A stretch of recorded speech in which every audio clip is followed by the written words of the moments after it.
सच्चिदानंद सद्गुरु साईनाथ महाराज की जय।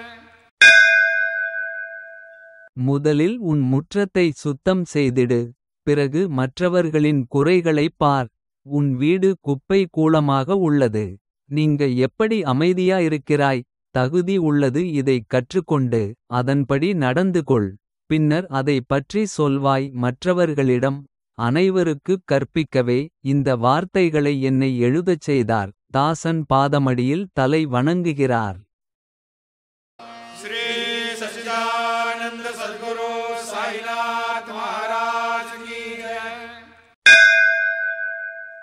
மனிதனின் முதல் சுடுகாடு பற்றின்மை. இரண்டாவது இனிப்பும் கசப்பும் கலந்தது உடலுறவு. மூன்றாவது பிரசவம். நான்காவது ஹரிகதை. ஆனால் இவை அனைத்தும் தற்காலிகமானவை. உண்மையானது ஒன்றே சத்குரு ஞானபோதம். தாசன் சொல்கிறான் மற்றதெல்லாம் சேற்றின் குளம். श्री सच्चिदानंद सद्गुरु साईनाथ महाराज की जय। கடவுளை அடைய தீர்வு எளிது. விசுவாசத்துடன் புனிதர்களின் பாதங்களைப் பற்றிக் கொள்ளவும். மனதை தூய்மையாக்கி தூய உணர்வுடன் பாடலை பாடுங்கள். சிந்தனையை அவற்றின் அர்த்தத்தில் வைத்திடுங்கள். மற்றவர்களின் குறைகளை மனதில் ஏற்றுக்கொள்ள வேண்டாம். நரம்புகளை சண்டையில் வீணாக வருத்திட வேண்டாம். கூறும் ஒவ்வொரு சொல்லும் கேட்பவருக்கு தீர்வு கிடைக்க வேண்டும்.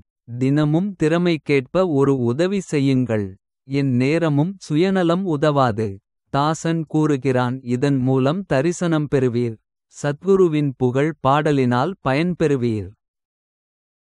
श्री सच्चिदानंद सद्गुरु साईनाथ महाराज की जय। அன்பையும் பால் சுரப்பையும் ஒருபோதும் தாய் மறப்பதில்லை. அவள் மீண்டும் மீண்டும் அருகில் அணைத்து கொள்வாள். அழுக்கு மூக்குடைய பையன் படு குறும்புக்காரன். தன் மடியில் ஏந்தி அபிமானத்தை காட்டுவாள். அவனும் நம்பிக்கையுடன் தாயை நோக்கி ஓடிச் செல்வான். அவன் மனதில் எந்த தவறான நோக்கமுமில்லை. சத்குரு தாய் உள்மனதில் கருணை கொண்டவர். ஹே தாயே கருணை காட்ட வேண்டும் இந்த தாசன் மீது. श्री सच्चिदानंद सद्गुरु साईनाथ महाराज की जय। நீதான் என் ஆதாரம் சாயி. நீதான் என் ஆதாரம். கருணை படகில் என்னை அழைத்துச் செல்லவும்.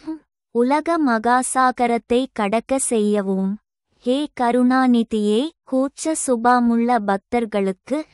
மீண்டும் மீண்டும் தரிசனம் அருளங்கள் அவர்களுக்கு.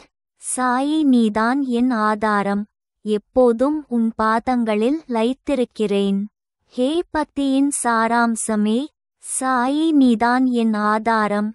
எவ்வளவு ஏங்குகிறேன். எவ்வாறு சமாதானம் செய்வேன். தினமும் தாசியை சமாதானப்படுத்து. श्री सच्चिदानंद सद्गुरु साईनाथ महाराज